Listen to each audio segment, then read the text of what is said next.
How you doing, everybody? I'm JMO. This is NH Treasurehunter, and we are going to do the unboxing of the Nokta Pointer. We're also going to go over some of the features and some of the options that it has, things that it comes with, and a little bit of air testing and some performance testing. We like to say what's up, guy. It's our way to say hi. In February, it is good to know a plow guy. It is shaped like a key, also where I like to ski. Tell by my belt buckle that I'm most definitely from.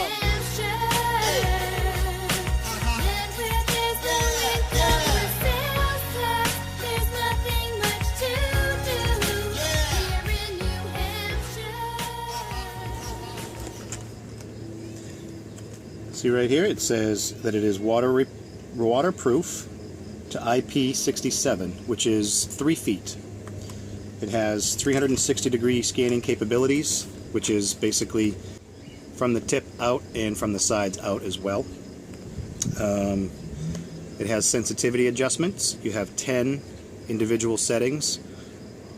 It has an LED light on the shaft. It has audible alert, vibration, or a combination of the two. It also has a safety feature where if it's left on for 5 minutes, it assumes that you've misplaced it or lost it, and it'll actually start beeping and flashing the LED light for 5 minutes. And then after that, that's 10 minutes that you've been looking for it, it shuts off to save the battery. It also has coil interference blocking. Basically that means that the circuitry inside the processor in this unit, which I'll show you, when you turn it off, it disconnects the coil itself. Some pinpointers have a residual current flowing through the coil even after they're turned off, and that can cause some interference with your regular metal detector. So this one has that option to turn that off. Well, not an option, it's a feature, because that's what it does. And it comes with 2 protective covers for the probe. So let's get into opening this and see what you get. First off, I'd like to thank Kellyco. The kind and generous people at Kellyco have offered this to me for my test and review opinion on it. And I'm going to do my best to be completely non-biased about this and tell you all the good things I like about it and the things that I rather don't like about it or think could be changed. First off, it comes in this extremely nice, well-built case. You can tell that they put some thought and effort into presentation on this as well, so they're really trying to make a top quality product here, and I think they pretty much have. So inside the case, it looks like this. You have your instructions. We'll go over those. You have the pointer itself. You have the protective sheath for it that it slides into. Fits really nice. It doesn't fall out. You have the belt clip that you can clip to your fines bag, your fines pouch, your shoulder strap, whatever. And you also have the belt loop that you could put a standard sized pants belt through. Nothing really thick. A lot of our bug out bags and Moab packs and stuff like that have a much thicker strap. You're not going to be able to fit that in there, but you can clip it to the strap just as well. We have this is a shoulder strap that they provide. It's for the case itself. It goes onto these 2 little loopy ears right here that you could sling this whole case with the shoulder strap if you so chose. It comes with this other pouch, which is where they keep the protective covers. This is the smooth one, and this is the one with the scraping edge on it. Obviously, I've already used this. I've been playing with it the last few days on hunts, just getting a feel for it. I didn't want to do any kind of a review without knowing what I'm talking about. These click on real easy. They fit with that little groove right there and a little tab on either side right there. So they fit on nice. They're not going to fall off, basically.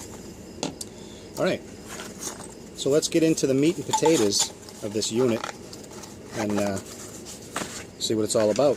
And they give you a cheapo 9-volt battery. So first off, this is how you install the battery.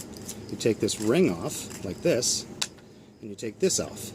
This is the brain of the entire unit. This is where your buttons are, and your speaker is. And it's got a little computer-style connection there that mates up to the connector on the bottom that you see there. And your battery just goes right in here, like this. Okay? It does have a nice, like a neoprene or a silicone O-ring gasket right there to seal everything up. All you do is, it only fits one way, so you line it up, put it on,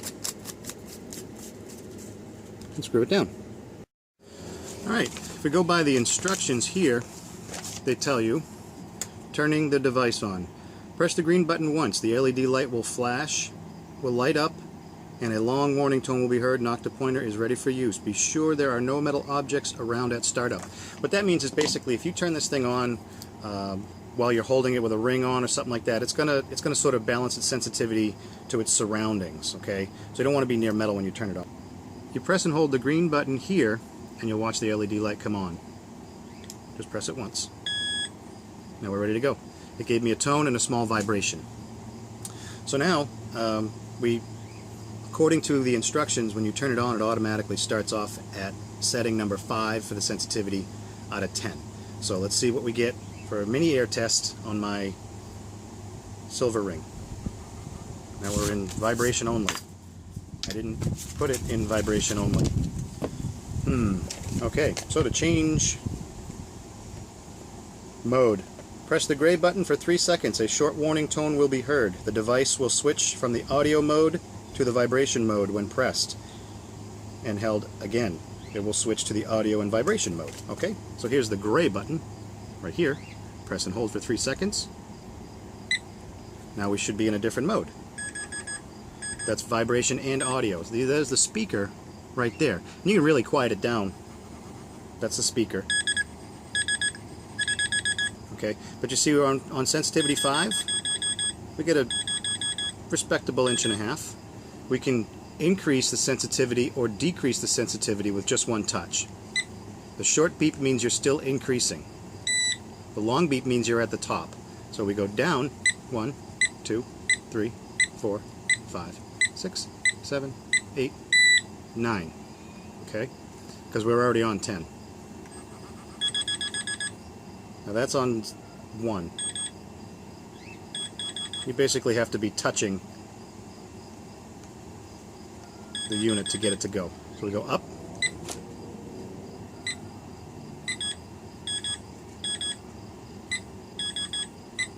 All the way up until you get the long tone. Now you're at the top of the scale. And that's going to be your most sensitive. And then we got a good 1.5 inches, almost 2 inches. So you get how that works. I'm going to shut it off. Reset my camera. Now I do have to say a couple of things about this that are less than desirable as far as designing something like this if you're into this kind of hobby and you've used other pinpointers. It's going to take you a little bit to get used to the buttons being up here. Okay, when you pull it out of the sheath off your belt, you're used to grabbing and having a button somewhere around here to press to turn it on. This one you have to sort of take it out, turn it on, and you're ready to go. It's not a bad thing. They do it that way because that was the best way to incorporate all of the functionality and all of the brains into this part only, so that this whole piece is just one molded plastic piece, easier for water integrity purposes, and I understand that. So it's not a bad thing that the buttons are here, it's just something you have to get used to. The other thing I did notice too is that on its most sensitive setting, the way I was using it, and I've seen this in other videos as well, I'm not sure what the issue is, if there is even an issue, but when I have the cover on and I turn it on like that, and we're at the highest sensitivity, sometimes, I don't know if it's when I was inside, just because it was doing it, but if you hold this straight up, it starts beeping. I was thinking maybe it was the fluorescent lighting inside but it was doing it outside as well, and I'm not sure what that was all about. It doesn't do it all the time, but it has done it to me a couple of times. This way or this way, it doesn't seem to have any effect on it. But again, just a little quirk that I did notice. The other thing that is a little bit something else you're going to have to get used to is turning it off. I mean, to turn it on, you just press the button once, wait a second, and like I said before, with the way it disconnects the coil itself for the coil interference blocking option, every time you turn it on, it's reset to the beginning, and you'd have to, you know, readjust. You don't have to readjust your sensitivity. It remembers that in this unit, but it has to reactivate the coil and process that through before it actually turns on. That's why it takes a second for you to get that long tone when it is ready. So you can't just, you know, pull it out, hit the button, and go. You do have to wait a second. And then to turn it off, you have to press and hold this. Okay. Now, once you found your target and you figured out what it is, maybe, or whatever the case may be, to put this thing away, to press and hold that, again, being that the buttons are in a spot you're not really familiar with or comfortable with, it is a bit of a annoyance to get used to pressing and holding that button. But I also think that any features that they change on this, any upgrades they make on the next model or whatever the case may be, I think it's just as easy as reprogramming this unit right here, okay? To make the buttons do whatever they program this computer to do with these buttons. So what I would love to see is press it once, turns it on.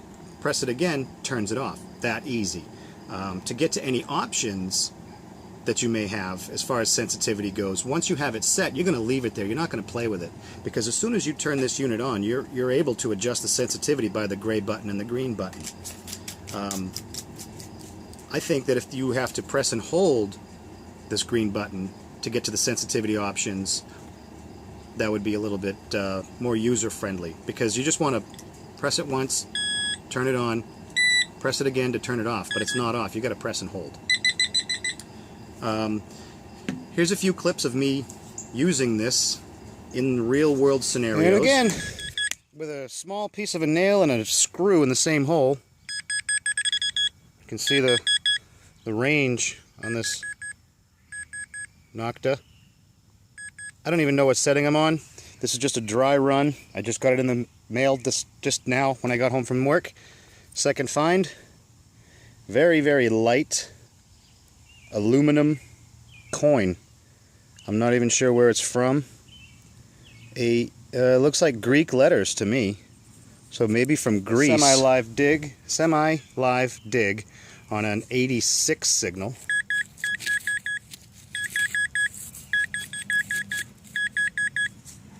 A little deeper. I'll be right back. Thought it sounded larger than a coin. It's a name tag. I hope that's not off of an urn. Oh boy. P.J. O'Connell. Please don't be an urn. Semi-live dig. It's getting about a 77, 78. It's almost tickling 80. I think it's out. Whoop. What do we have? Oh yeah, baby. I knew they had to be silver here. Nice. 1936. Washington. And this has been my unboxing and test and review for the new Nokta pinpointer. I'd like to thank Kellyco once again. I'm going to put a link down in the description of this video that you can go and check out their site, and you can read my review there as well, and see if this isn't something that you'd be interested in. It's very well made. I mean, the build quality is phenomenal. The sensitivity is impressive, to say the least. It is as sensitive and has a depth range as good as any of the top models of pinpointers that are out there today. And that's not me bragging about this particular product. It's me giving my honest opinion. I've told you what I find less desirable about it, so it's only fair that I tell you what I do like about it. Very well made, top quality product.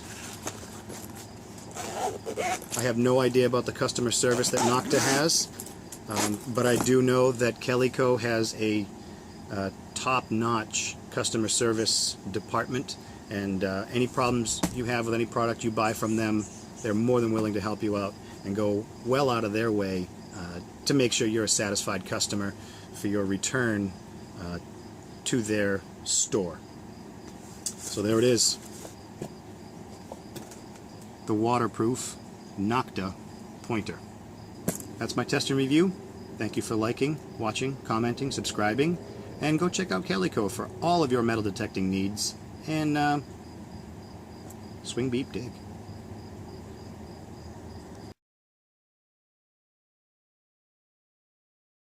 The tip, it's not gonna shake off. You okay? I'm sorry. You okay? Did you fall down? Okay. Try and stay with me here, would you?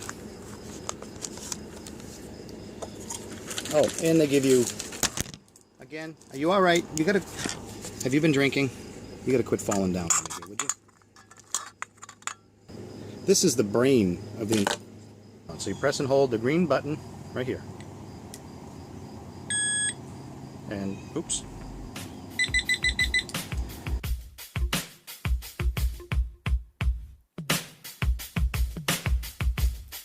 Yeah, I'm up at Conway, now I'm down in Manchester, next to Adam Sandler, but I'll be Woods forever. I'm the new Salinger, cause I could live anywhere, but I choose to live here, the middle of nowhere. I used to shop in Salem, next to Rockingham Park, right there up on 28, you'll find Canopy Lake Park. Bring me up to Portsmouth, the saloon at State Street. Catch